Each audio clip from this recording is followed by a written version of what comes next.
Hey there, Cheesemeisters, and welcome back to the Peach Pod. That would have been Let Me Be Your Baby by Jeffrey Williams, even though he spells it with a G, like the British way. Crazy person. That was playing in the Peach Pit when Tony Miller asked Brenda to dance. Or, to be honest, it could have been dun dun dun dun dun dun dun dun dun dun dun dun.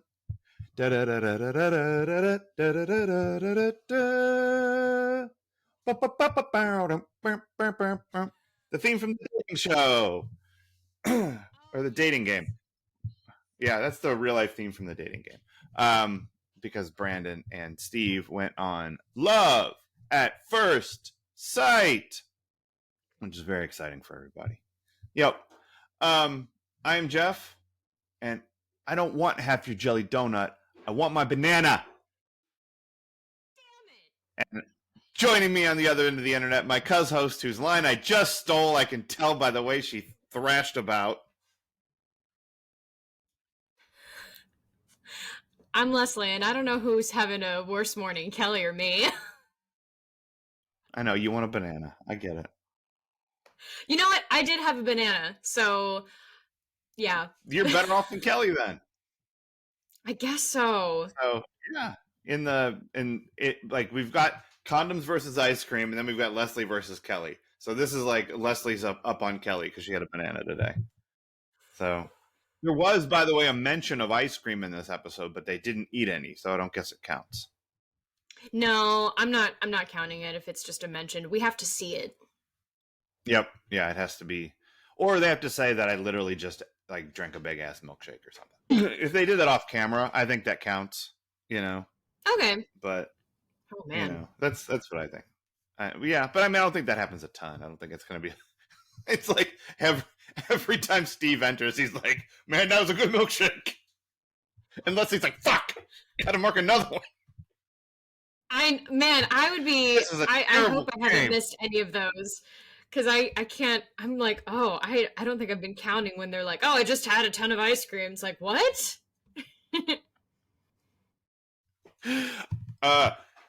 See you later, Kelly. I'm going to go fuck the milkman. That one counts. Oh my God. Make it exhausting.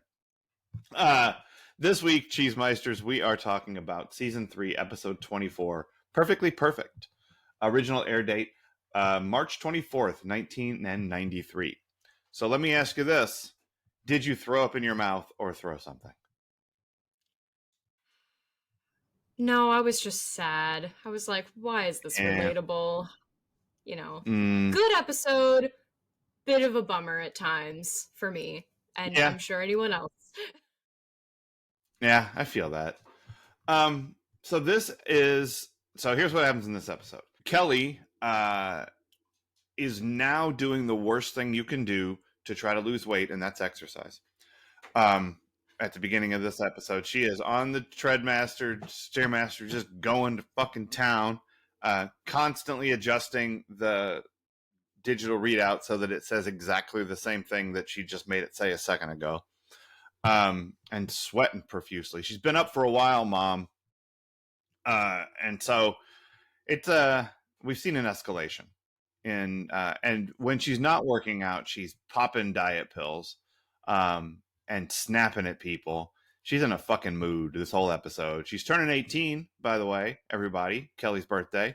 So that's fun, for everybody else, seemingly. The house is still up for sale. The broker who's bringing people through is just straight smoking in their house, which is gross. I don't know how he thinks he's going to sell it if it smells like Dennis Leary's index finger, but it fucking does. And it's bad, just bad.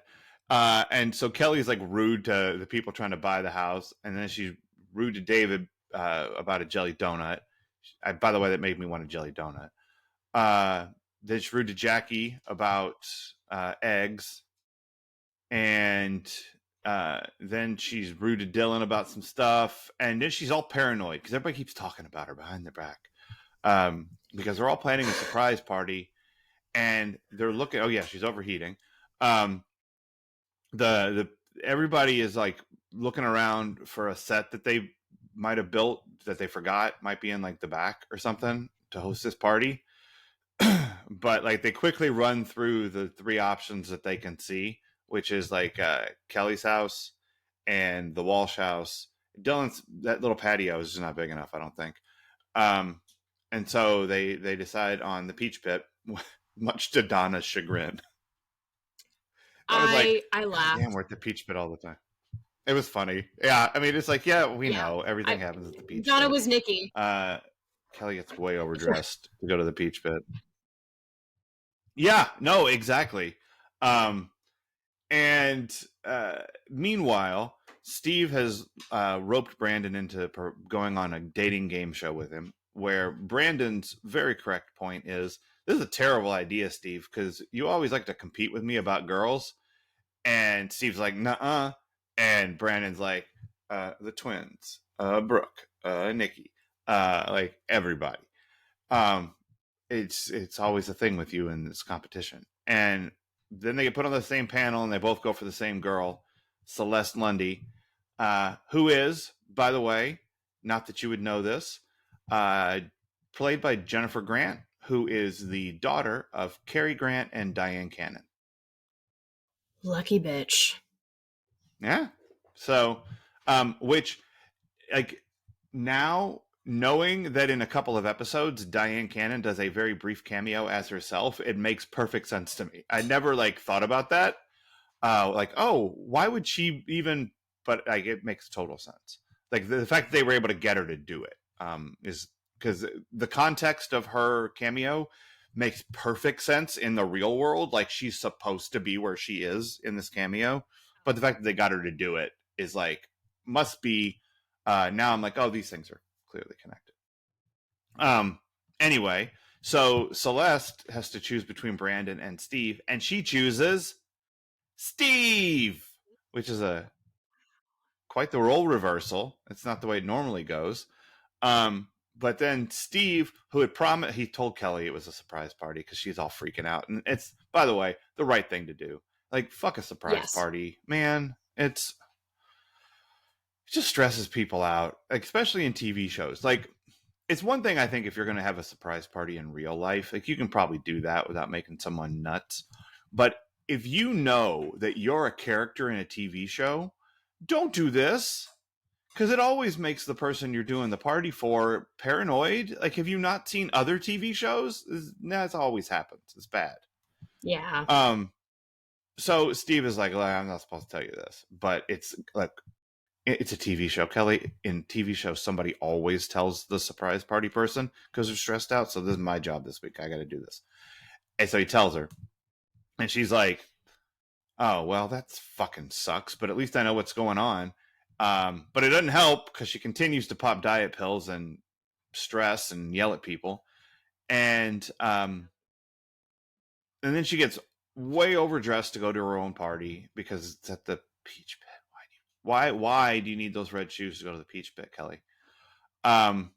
She gets there and it's filled with everybody, including Tony Miller and Jordan Bonner, who one assumes are good buddies now that they danced together at the Pigskin Prom, and then maybe played a football game the next day. Masters of the Universe, undefeated, untied. It's big news. Okay. So I'm assuming those two guys are best friends now.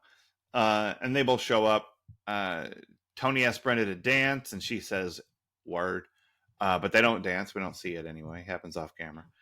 And but Brandon gets there in time to cut the cake, but Steve does not because he didn't read the fine print and he doesn't know he has to go on this dream date right away. So he's a sulky motherfucker. He's like, he gives Celeste the full Kelly treatment. Which, if we're remembering, is kind of exactly what Steve did when it was his birthday during the spring dance, and he was all grumpy as a motherfucker. So everybody just, yeah, right? I completely forgot it was his birthday during the spring dance, and that's when we found out he was adopted, and he was being a little bitch about it. Sorry, insensitive, right. But still. No, we don't you remember being adopted is one of the worst things that can happen to you? I mean, Don't feel bad for feeling that way. It's obviously the truth. Shouts to I guess literally the so. dozens of adopted people that I know in my life, um, who don't think it was the worst thing that ever happened to them. Like, That's not the story they tell on This Is Us, and that is very much about adoption. yeah, this story is all about how, man, adoption is stressful. Um, anyway, not the point of this episode. Uh, but because of this date situation, Steve doesn't get there in time to see Kelly passed out on the bathroom floor because she took too many fucking diet pills again. Um, yep, just getting piss stains on her red dress.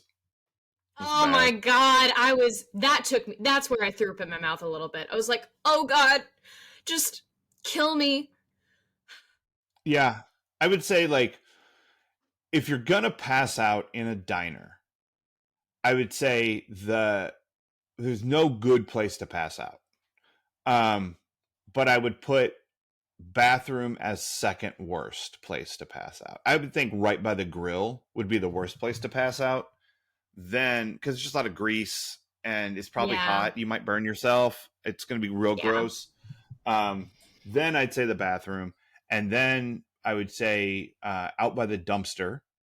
Um, Maybe directly in the dumpster is less gross than the bathroom.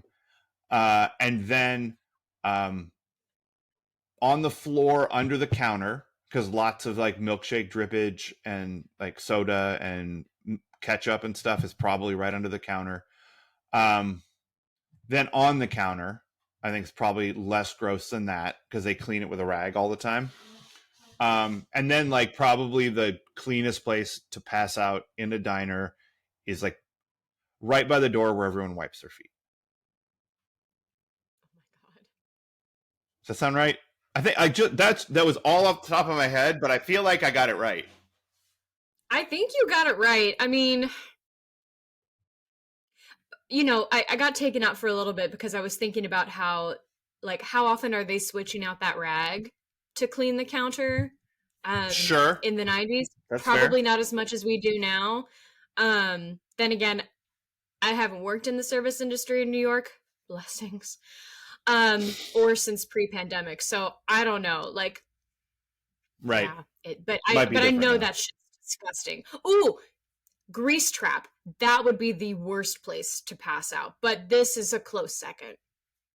Yeah, you know, at one point in his life, my dad's job was like safety inspector for fast food restaurants. Like he worked for the company, not the restaurants, but the company that did the inspections.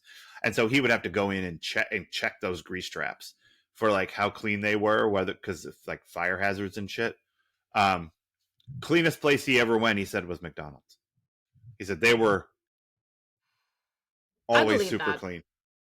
Yeah, I think it was like your peach pits, your like local diners were like probably the worst.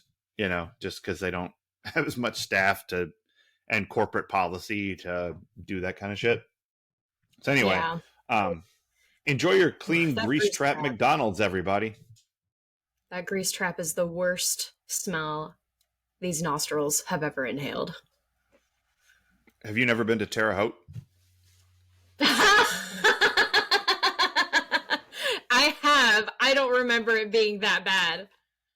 Oh God! All right, Cheesemeisters. Look, I think it might be better now, but I don't think it's much better. It's been a long time since I've been to Terre Haute, but Terre Haute, Indiana, is the armpit of the Midwest. Shouts to Terre Haute because there's a paper mill there, and paper mills smell worse than slaughterhouses. It is fucking gross. It's everywhere. Yeah. The I would say second to that, McDonald's related again, and it's not like worst smell, but it's complicated. Is I think I told you like when I was at IU. Shouts to our IU shirts today. Um, they put a McDonald's in my dorm. We were the first dorm in the country that had a McDonald's in it, and it was in the Clark wing, which at the time was a girls' wing. Like there was a big X read, and there were two. There, Beck and Curry was everybody. This is information everybody needs to know. Beck and Curry were boys. Landis and Clark were girls. Now I think it's like every other floor or something. They've done it different. But anyway, it was in Clark on the ground floor. And all of the girls on Clark 2 smelled like French fries. Like all Oh the time. wow. Like all their clothes, because just the smell came up, like all their clothes just smelled like McDonald's. It was rough for them. Yeah. My first job was at a McDonald's, so I remember smelling like fries and having salt Yeah. on me. Yeah. Nice.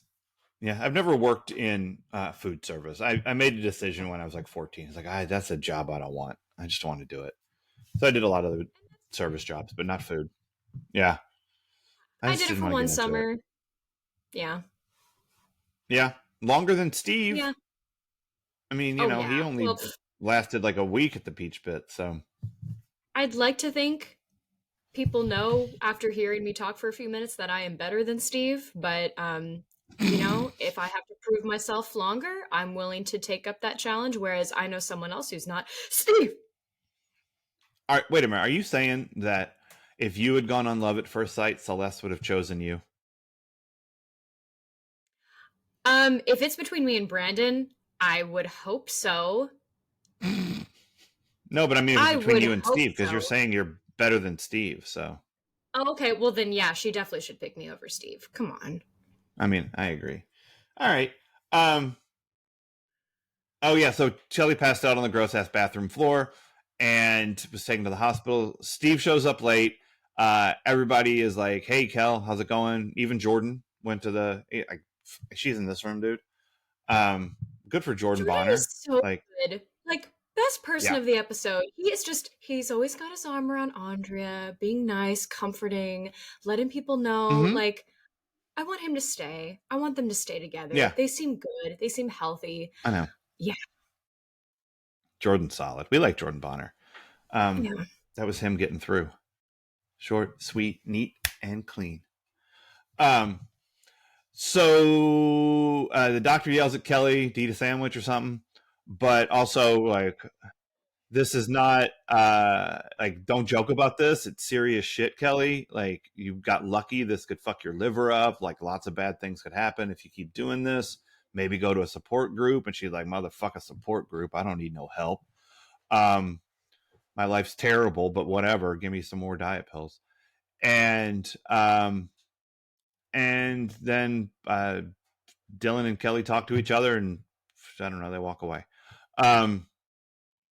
So I don't know. What'd you think of this episode, other than being like fucking sad about it? You know, on the one hand, I think it was good that they had all these clues, all these like breadcrumbs along the way, instead of having it be one episode where she has starved herself for a day and everyone's like, you can't stop eating, Kelly. We want you to be here. I'm sure that can happen too, but like, I'm gonna say to my knowledge, it's incorrect.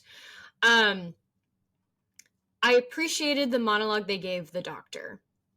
However, and I'm gonna go ahead and just dive into what I think this is about, and this is a dark take, but I'm gonna say this with my whole chest. We will point out problems, and by we I mean adults. We will point out problems with kids, but we don't want to go in depth about it. Yeah. It's like, yeah. And this show has tackled a lot of tough subjects already. Whether or not they've done them well, is up to the viewer. But they've tackled them. And I was really disappointed in the fact that, like, the only person to really ask Kelly and try to get her to talk about this was Brenda, and that's not her job. Jackie at one point is like, why would you do this? And then gets sidelined, but doesn't come back to it. And I'm like, you're her fucking mother. Like, well, and Jackie, thanks for doing less. like, Jackie knows why she's doing this. Like, Jackie was the fucking Farley girl. Like, she's been in the modeling industry. She understands the body pressure on girls Kelly's age. She's lived it herself. I'm certain of it. She sees the turmoil that Kelly's life is in, largely because of Mel. Thanks, Mel. And so she knows why she would do this. Like, I think that's like, she needs to have a longer conversation with her about it. But like, that's the wrong question if you're Jackie. You know what I mean? So, because you're not going to get that why right away. No matter what problem a kid is having, no matter what they're struggling with, you're not going to get that why right away, because chances are they don't really know. Right. Or they've compartmentalized it so well, they don't want to dig it up again. So, and I don't want to sound too harsh on the show. Like, they tackled a tough subject.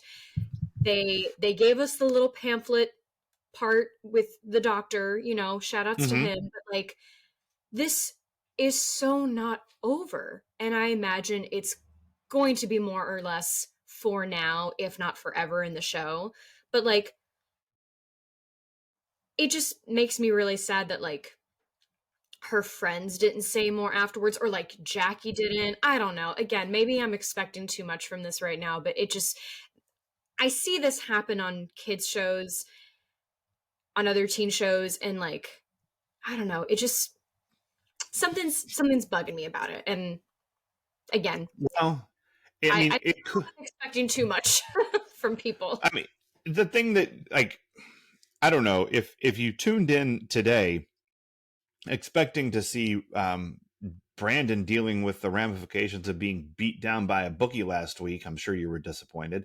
Like, he seems to be fine. So, and we know that, like, there was a gun pulled on Brenda at one point, and she was like, like a year later, maybe I'll take some Karate Kid self-defense classes. Yeah. Like, but only so that Jim can make fun of me for it. They drop this baggage all the time. Like, David immediately felt better after Scott was dead, until Jack blew himself up, and he had to like make Dylan feel better about it. Like, it is the selective emotional impact of these events is storyline convenient, and so you just go, all right, well, I guess, I don't know. It's the nature of, a television show, but like, I so want it to be like real life. I want it to be reflective of like reality and not like TV reality. Yeah. So like, in kayfabe, I get it, but like, or in kayfabe, it's irritating to me, but as a shoot, like, it's so dumb. I get it that they have to do this. Well, and this happens. Like, I don't even just mean this show. This happens in real life. I'm going to hope not all parents or even not all teachers, but like, adults will bring up a topic to a kid to be like, here's why or not even here's why, it's just, don't do this thing. Okay, but why?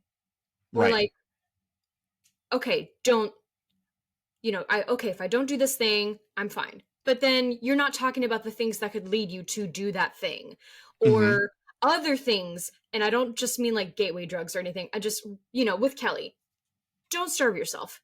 Well, why would I do that? Like, food, huh? Okay, well, there are going to be challenges in life that make you stress out and maybe feel like you have no control, and then you're going to take it out on your body. I mean, okay, is not going to be covered. And Jackie was even like, you're going to be 18. You better figure out how to deal with your shit. Okay, Jackie. Yeah, how about let's give her some tools instead of just tell her you're a grown up now. Welcome to pain and suffering. Figure it out. Also, like, oh, did that work for you? Right. Yeah. Well, this worked for Jackie. Because like last I checked, if I'm Kelly talking to Jackie, like, last I checked, Mom, I was more adult than you in recent years. Yeah. You know what I just thought of, though, while like I thought you were going to go a slightly different direction. And it's kind of realistic that the people outside of the traumatic circumstance forget about it very quickly. Like, so like everyone around Kelly is not going to think about her having this diet pill issue all the time. Case in point, when I say what I'm going to say, um, you're going to go, oh, right, that happened. Because when you're listening to this, it's like 3 months after we recorded it. California was really on fire, you guys. Like, all of Altadena burned to the ground, seemingly except for Casa Walsh. And you're probably now, like when it happened, right now, we're thinking about it quite a bit. Yeah. Even though it happened, it's died down. Like when we're recording this, it's pretty much on the outs. Oh, that's I think I haven't heard much about it in the last few days, and that's what makes me think that. But when people are listening to this, they're like, "Oh, right, that's a thing that happened." Unless you're the people who lost your house, and then yeah. you're like deep in the middle of it. So we do that in the real world too. We move on real quick from other people's problem. Yeah. That's just what we do. And it sucks. Like, but you can't. Like, it's really hard to have the emotional and mental capacity to hold all of the world's problems at the same time. Yeah. You can't do it. No one has space that big inside them. You have to pick the thing you're going to be thinking about right now. If you try to do it all, you're going to lose your mind. And the same with the TV show. Like if next week they were like, hey, Andrea, what's the fallout from that undercover cafeteria shit you got involved in before? And hey, Brenda, have you heard from the people at Backstory recently? Um, hey, Dylan, what's going on with Christine? Have you talked to Christine lately? Like, if they kept bringing up the stories we're not talking about anymore, you'd never get on to the next story. So, I guess if we want to be generous, we can say in the real world we do this shit too. But it is, I'm pretty sure we're not going to be talking about Kelly's diet pill situation next week. I think she'll probably be okay. But yeah, I'm with you. All right, here's one of the things I think this episode may really be about. Birthdays are the worst days. Now we drink champagne when we're thirsty. Because every time someone has a birthday on this show, it's bad news for that person. Yeah, why are they ruining birthdays? I know. Like, remember when Dylan had his birthday and he sneezed flu all over the cake? Blah! Is it because it's LA and they don't like to age out there? It's possible. I mean, yeah, it gets less likely by the day that these actors are teenagers. And then on Steve's birthday, he was adopted, which is, again, like the worst thing that could happen to somebody. The worst. Oh, so bad. And then on Kelly's birthday, she passed out on a gross bathroom floor. On Scott's birthday, R.I.P. Scott. Donna's birthday's on Christmas, so she's got to share it with Jesus and everybody, and that's kind of a bummer. So like, no one has even Brenda apparently told Kelly at one point she wanted to get her birthday moved, so she didn't share it with Brandon. I mean, would you? I mean, everything's about Brandon. I mean, you could leave the house to start a burgeoning stand-up career, and everybody's only going to want to talk about how Brandon's running for junior class president. So yep. I understand not wanting to share your birthday with Brandon.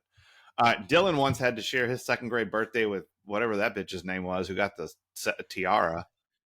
So everybody around, nobody's having fun on their birthdays. It's bad. I don't like it. Enjoy your birthday, everybody. Hell, enjoy a birth month like me. Right? I spent the entire month of December telling everybody it was the month of Jeff.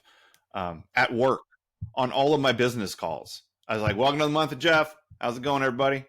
And let them know. What? This is probably not as as extreme a compliment as you would hope, because this is an easy choice for me, but I would so much rather celebrate a month of you than the holiday season. That's true. Much less stressful celebrating you than everything, else. I thought it was more like beard color related. Like, you're like I need like 8 colors in a beard if I'm going to celebrate the person with the beard. This Santa cat, one color, just white. I don't like it. I don't trust it. It's not real. I get it. I get it. I mean, any reason to choose me over Santa is, I think, valid. Yes. Um, all right. Here's another thing I think this episode is about: the sadness of getting what you want. Ooh. Because Kelly has been a wreck all year. And the only thing that's really gone wrong for her is like they're gonna have to move. You know? Like she had this back and forth love triangle thing that she was a big part of getting started. And there was like a real awkward period. She had to go out with those two guys to the arcade from the Princeton school in Encino, turning boys into men. But she won. Like she got the guy, is what she wanted. And ever since she got Dylan, she's been popping pills and like wallowing in whatever this is. Um, it's the thing she thought she wanted, and here she is, passed out on a dirty ass bathroom floor wearing a dress that's way too nice for the Peach Pit on her birthday. That's how sad she is. Yeah. And then in the shorter term, Steve, like what he always wants is to beat Brandon for the girl. Like No. this is a thing with him. And he does. And he gets the dream date. He's totally into Celeste and he's really excited about it until it conflicts with the other thing that he wants to do. And so he's like a super sulk monster. Like just big grump in the back of the limo. And Celeste, God bless Celeste, is just trying to make the best of it. She's like, this is kind of fun, you know? Uh, and she's like, oh, well, then maybe this isn't kind of fun. Like maybe you're a lame stain. Maybe I'd rather be bound and tagged than in the back of this limo with you. But she was so understanding. Mm-hmm. And I thought for a minute, like, is he going to tell her he's going to see, like, a girlfriend, an ex-girlfriend? Mm-hmm. And then later on she says, like, oh, you'll get there just in time for Kelly. And I'm like, okay, ace is for this woman, this young Yeah. woman who's not buying into the thing they're trying to sell teenage girls, which is, insecurity everywhere all the Yeah. time. She said, no, I'm Celeste. I'm the daughter of Cary Grant. I know what I bring to the table. Right. The other thing that I thought was cool about Celeste, and I did want to ask what you thought about her, was no, you go ahead. They're your friends.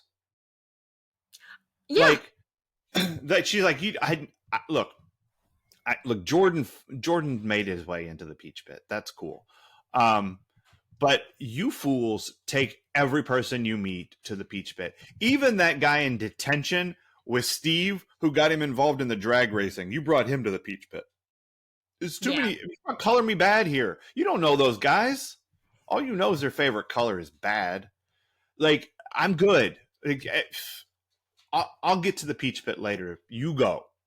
I respect it. I like respect it. Yeah, I would have been that way too. Like, one, I'm already that person who is super sensitive about if you don't explicitly invite me, I don't feel comfortable going to whatever you're having. Like, I need to be invited personally. I'm a vampire. Dig it. Yeah.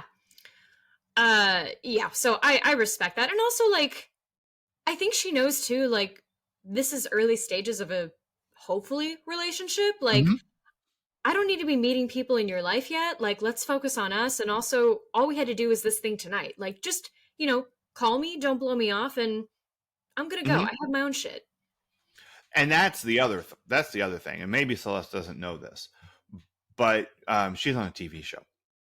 And when you're a guest star on a TV show and you start dating one of the characters in the show, you no longer have friends of your own.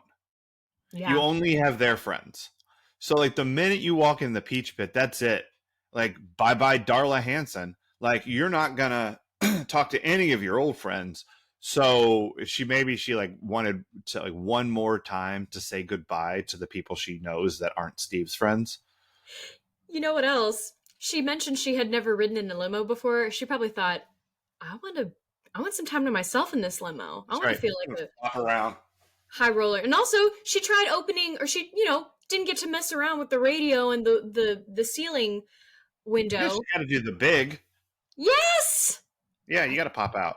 I mean, I don't think that's, exclusive to Big, but It's not. But that's it's an iconic moment from Big. It's solid.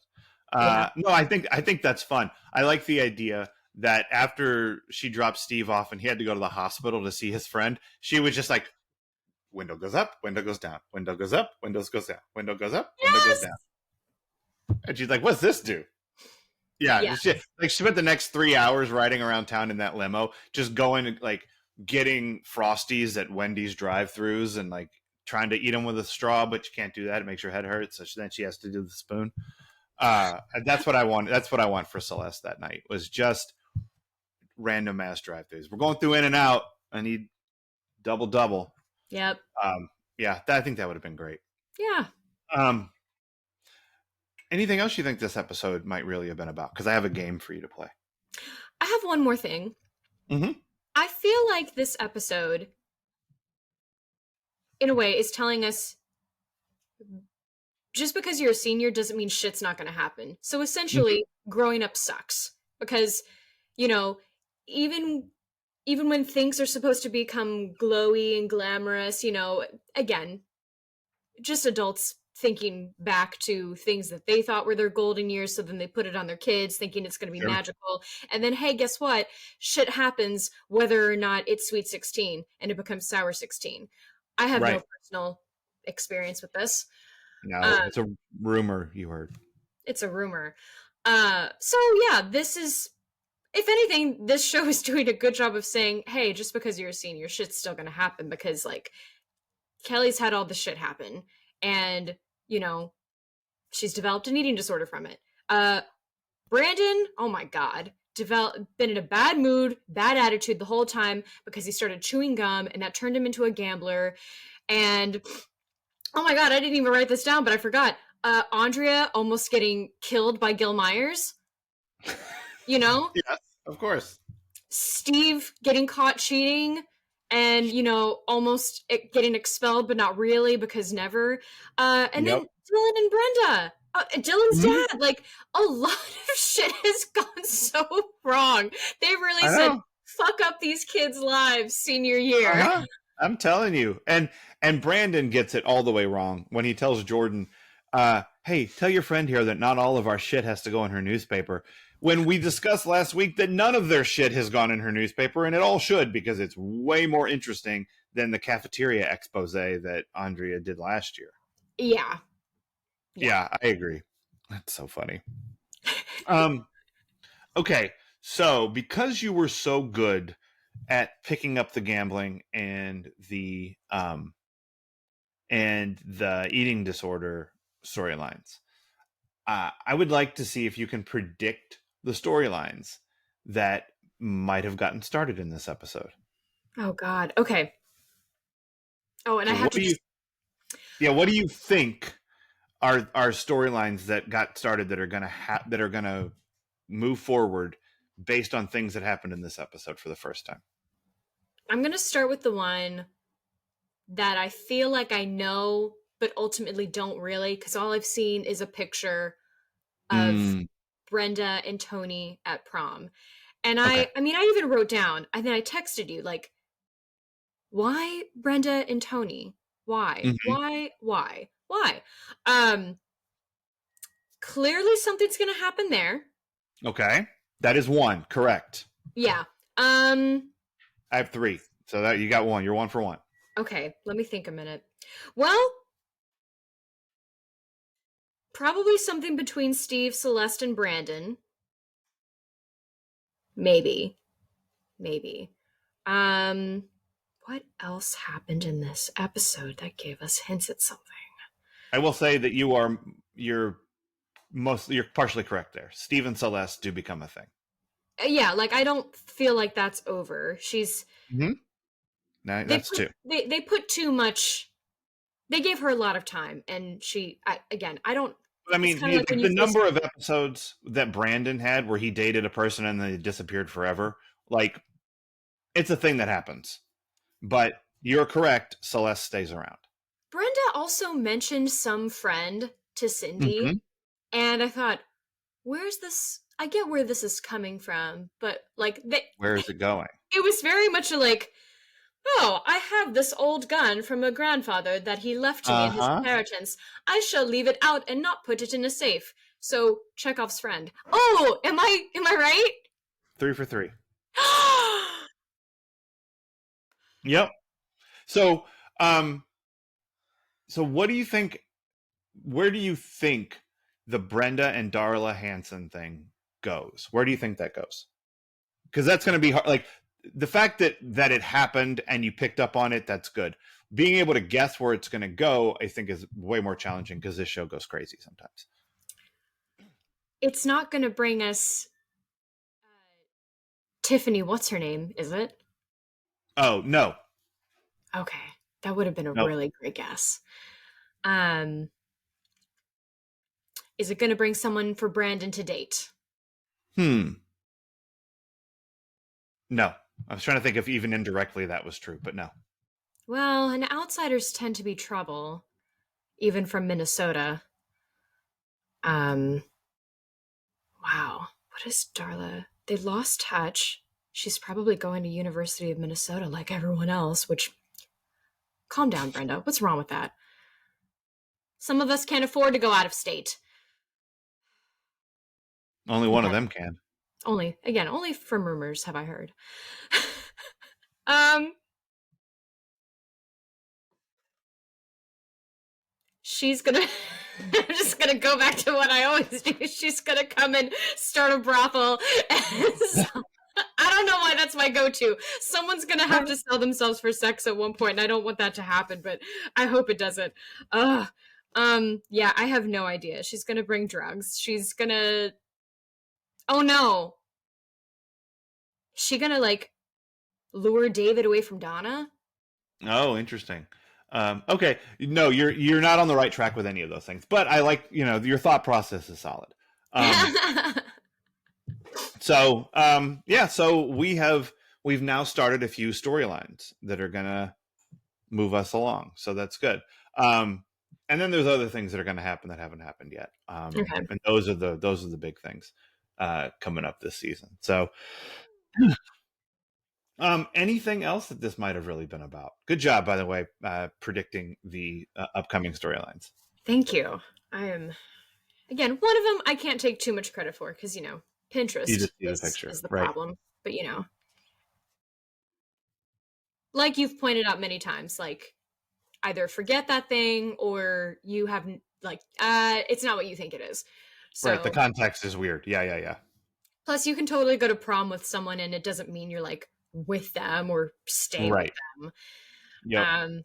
Yeah, so can't wait. Also can't wait to see why she does her hair that way. Um it's a Prom way. choice. Oh, there's you should know by now. All the hair is always a choice. Sometimes it's a good choice. Sometimes it's a bad choice. You know. Sometimes it's those bangs that Brenda had that were like this long. Oh my god. I yeah. Don't worry. Jen has the same bangs at some point in Dawson's Creek in the aughts. Yeah, yeah. Well, standing on the shoulders of giants. Dawson's Yeah. Creek folks. So Which he wouldn't had have its one day on the 27th creek. anniversary this week. Oh, there you go. Yeah. Love the creek. All right. What did this make you nostalgic for? I'm gonna ignore all the bummer things. Right. No one wants to hear about that. I burned those diaries for a reason. I mean, going to friends, going to going to friends' parties. You know, I miss being. That's so sad. Anything I say from this episode is gonna sound sad. I miss being invited to things. I miss people getting to hang out.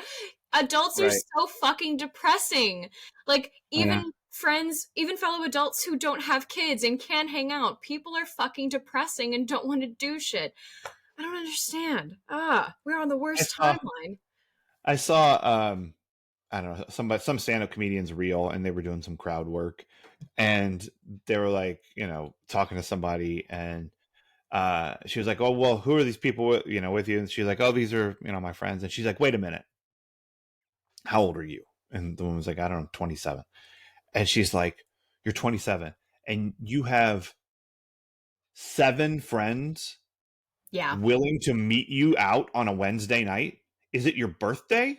Just on a random Wednesday. You got 7 adults to agree to leave their house and come somewhere with you. That's insane. Like, I can't Yeah. believe that that's your life.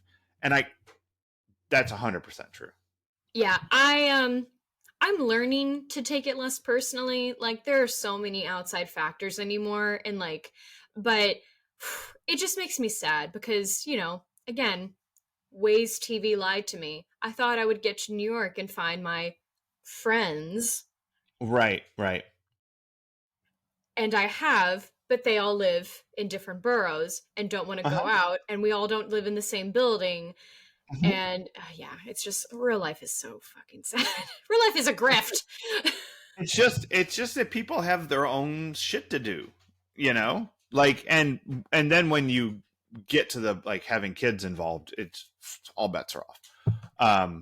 Because you're just, I got to run here, you got to run there. I'm going to sit in my car over here for 4 hours. Where are you going to sit in your car? Oh, not near me. Okay. Yeah. So no, I mean, it happened last week. I had to kill 2 hours, because Liam was at practice or something. And I was like, "Hey, I'm around the corner at a bar. You want to meet out?" And my buddy's like, "Can't." He's like, Yeah. "Nope, sorry. I'm in the middle of like 4 things." And I'm like, "I get it. Talk to you later." Yep. It's like, you can't take it personally when other people have like a life that it doesn't revolve around you, even Yeah. though it should revolve around you, everyone. Listen, I just want life to revolve around friendships, much like Leslie Knope on Parks and Rec. It's friendship waffles work. I mean, that's fair. I want it to be about me, but that's okay. I Um, probably do too, but I don't want to admit it. It's not as cute when I admit it. It's probably not as cute when you do either, but I'm being nice. no, um, it it's cute when I admit it because it's not true. Like, I'm just full of shit. Like, there's no, like, of course not. There's no reason that everyone should make their decisions based on how this impacts me. But I'd like it if they did.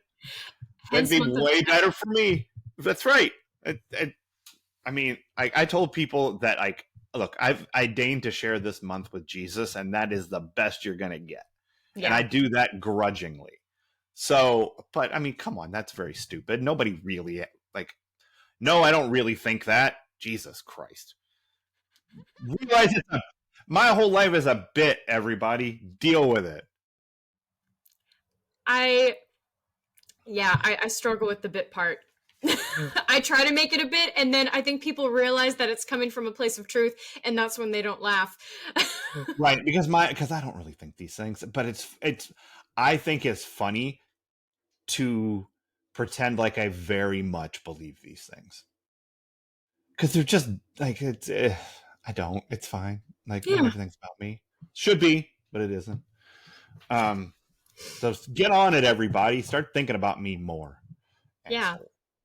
All right, what did this make me nostalgic for? I guess this made me nostalgic for birthdays when I was a teenager. Like, when I was little, we've discussed my birthday, New Year's Eve. We always had we did the same thing every year for my birthday. Like, same families came over to our house, and so I saw the same people on my birthday every year until I got to be about 14. And I was like, can I go somewhere else? Like, these people are still coming over, but can I do something different? Because, like, the other kids, some of them were older than me and had stopped coming because they're in high school and they don't want to go to the family thing on New Year's Eve. They want to do, and I'm like, and that's where I'm at too. Like, they're still younger kids. They're still going to come and play, but the ones who are around my brother's age are 4 years younger than me. They're not. They want to play. They want to do their thing. Um, so that party continued on, and I just started not going. I started going out with my friends. And those things were always very hang out at somebody's house oriented, and they were never like a big thing. They were never like a party. I mean, I think I had one party. But that was just the same people I hung out with every week, just coming over to my house that week, like, Awesome. and we did that sometimes anyway. Yeah. Getting to shift your birthday to being about just hanging with your friends and not having to do like the family obligation is that's something I liked. I think that was sort of a fun little pocket to be Yeah. in. Now my birthday's back to being family related because I hang out with my family. Yeah. But that's what I want to do. It's so. Yeah. But every now and again, we'll like, hey, again, New Year's Eve. Hard to get people like to change their normal because everybody gets in a rhythm, and New Year's Eve's expensive. Yeah. So I try not to so much. That's why Month of Jeff. Like just celebrate me. And whenever someone asks me about my, hey, what did you do for New Year's? I always ask, how did you celebrate me? Like, what did you do on my birthday for me? And it's true, he does. Because obviously that's what I mean, come on. It's part of the bit, everybody. Jesus. Relax. I prepped for my anniversary with my partner. Good. See? In honor of me. I get it. That's the best. Look, you finding your happiness is the best way you can honor me. I know. So you did, and I appreciate it. You're welcome. All right. Who is your Steve Sanders Memorial worst person of the episode? This one was actually a tough one because no one was really the worst. They were just annoying. Mm-hmm. Yeah. But man, part of me really wants it to be my default Brandon because he was just a buzzkill and a butt munch this whole episode because he's sad he can't gamble anymore. But really, I think it needs to go to the real estate guy having the audacity to smoke in a house he's selling. Fuck you, man. I mean, at least he brought the ashtray around with him. But yeah, that was it. Yeah, a little white ashtray that he was. I didn't realize. Oh my god, that's so pompous. You're too young to recognize what an ashtray looks like. That's really funny. No, I didn't. It's the behavior of it's the antiquated behavior of smokers. It's Sure. I never knew people to like, Yeah. No, I mean, he didn't want to be rude. Yeah. Yeah. I mean, it was honestly, it was that or put it out on the wallpaper. He might as well have, because that smoke is now embedded in everything. I know, it's gross. Might as well put it out in the fish tank. I know. My dad smoked when I was a kid, and in the house, in the basement, and the ceiling tiles were yellow. Oh. Like, it's so gross. And he finally, he moved out to the garage because the doctor was like, your child is allergic to everything. Don't smoke in the house. And so then he would have to go out in the garage and, he had a Folgers can that he ashed into until he finally was able to quit. Oh. But, it was 70s and 80s. People smoked everywhere. It was gross. Yeah. My dad quit, I think when Ashley was born. I don't remember because he never smoked when I was growing up, and we still don't know how he quit to this day. He just did. Yeah. Good for him. Yeah. All right. My Steve Sanders Memorial worst person of the episode is the guy who encouraged Steve to try to tell jokes on television. That guy is doing no one any favors. I get it. Your job is to prep the contestants so that they're lively on your show and it's not sad sack theater or whatever. Yeah. But don't encourage Steve. He's just gonna he's naturally predisposed to be a cheeseball. And I know what I'm talking about here. If you encourage me even a little bit, I'm going to continue to do this shit. Yep.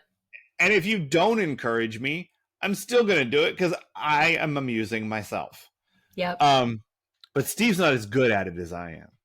So that's where that lands. So this guy who was like, yes, Steve, belly button. That's a great answer. It's not a great answer. There's no great answer to those stupid ass questions. Brandon's right. This show's cheesy as fuck. Yeah, it's stupid. I've never identified with Brandon more than in that moment when he's sitting up there and he looks at Steve. He's like, "This is so bad. Like, why am I involved in this? This is the worst." And then they go to it, and what I wanted more than anything was for Brody to be the third contestant and just go, Jesus fucking Christ. That's the worst answer I've ever heard to a sincere question. That is what I needed from this scene, because I hated the dating game scenes, mostly for everyone not one of the speaking roles. I felt so bad for the extras, for the featured extras in this scene.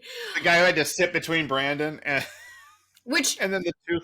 Bless Jason Priestley, he totally involved him and like looked at him and everything, because he knew, or I feel like he knew. And then the two girls who just have to sit there and be told, if only you look like Celeste, and they're thinking, right, that's rough. That's why I didn't get that part. Yeah, because I don't look like Cary Grant and Diane Cannon's daughter. Who does? I did like the Steve ad lib, the Ian ad lib when he's arguing with Brandon and they're coming and Brandon's like, well, why not? And he's like, because you're a puppy. I know. And I'm pretty sure Jason laughed like fucker, you got me on that one. Yeah, that was funny. Brandon's a puppy, of course he is. All right, I think we did it. I think we did. Yeah. All right. Episode. So, yeah, perfectly perfect in the rear view. So join us here on Friday, Cheesemeisters, in the After Dark, when we watch Confessions of a Dangerous Mind, because it's about Chuck Barris, who invented the real life dating game. So it has nothing at all to do with what happens in this episode, other than there's a dating game connection. But that's a movie you have not seen, correct? Correct. Okay. I really enjoyed it. I saw it when it came out. It's based on Chuck Barris's autobiography. Do you know any of this? Do you know what the story is? I read the synopsis and how he also worked for the CIA. Yes. Yeah. He was like in his autobiography. He was like, I did this. Like I was an agent for the CIA while I was the host of the Gong Show. And my God. And I don't think anyone even knows if that's true. It might have just been some bullshit he said. But the movie is like, this is what he said happens, and so this is what is in the movie. And it's wild. So, yeah, it's a fun movie. So we'll watch. I'm looking forward to it. Yeah, I think it's good. And then next week, Cheesemeisters, we will be watching season 3, episode 25, Senior Poll, where we're going to get that Diane Cannon cameo, which will be great. And a whole bunch of, it's almost the end of the year stuff, Senior Poll. So wait, can I make a prediction? Sure. Because you said she's playing herself. Is Brenda going to get most likely to become famous and then somehow get to meet Diane Cannon and be like, oh, it's meant to be. I am supposed to be famous. Interesting. I guess we'll see. I guess we'll see if that is her cameo moment, and if that's what Brenda gets voted. I can't remember if everybody gets voted something, but some people do. We didn't do that in my high school. We did stuff. I was part of most surprising couple. Okay. Yeah. Weird. No one expected us to start dating is what the vote was. And we did, and there it was. So there you go. That was the prize we won. I don't remember if everybody I graduated. It wasn't a big class, 123 people. I can't imagine everybody got voted something, but maybe they did. That's a lot of things to vote for. I don't know. Yeah, it's also unnecessary. And I also feel like it was probably like there were like 8 people who were like, let's vote. and they just chose, you know, Yeah. the same way that our senior class T-shirt got designed. There's a bunch of inside jokes for people that I wasn't part of. So I was like, oh, that's your T-shirt. I get it. And you misspelled "coming." Cool, good job. Oh no. Oh, did I not tell you about our senior class T-shirt? There was a hot tub on it because some people in the class, not me, were involved in hot tubbing. There was a big old truck on it, which we all got involved in this truck. So is that. But all of the bubbles in the hot tub had like memory things in them. And they were all like random ass inside jokes that didn't have anything to do with me, except for the bubble that said Schindler's List, because we all went to see. I know it's fucking weird. We all went to see Schindler's List as that's the year it came out, and we went on a field trip to see it in the theater. So that was a class thing we did. There's I get saying, but it's all like there was a guy named Adam Pitts, and like they would grab him and shake him at football games, and so it was like again something I was not involved in. But Jump Shake Your Pits was in this bubble, and so was Schindler's List. Like there was a cognitive disconnect on the bubbles in this one. There's the fucking mess. And also there was a sign where someone wrote "Seniors coming at you," and instead of writing COMIN apostrophe, they wrote COME''N, which isn't anything. Nope. So this is proof that I wasn't involved in the design of this T-shirt. It's really stupid. So it's possible that the same people who made that T-shirt voted everybody to all the things they got. Wow. I don't know. But it's probably what I should have been nostalgic for next week. Well, I'm sure that I'll find a way to talk You'll about find more. Yeah, I'm sure I will. So until then, Cheesemeisters. Bye. Bye.